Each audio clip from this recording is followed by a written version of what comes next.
लोक एकत्र थांबलो तर ते सगळे बोलून झालं. हां सगळे लोक काही कामाला गेले. आता निवडून आलं की वहिनी तुमच्या सासूबाईंची ओळख करून दिली आपण. बहीण भाऊ थांबला असे काय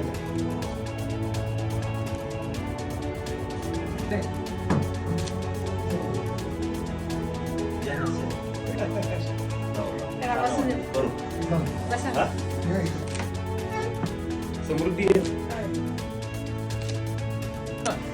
60 फ्लॅट इथं 1.5 तास आहे.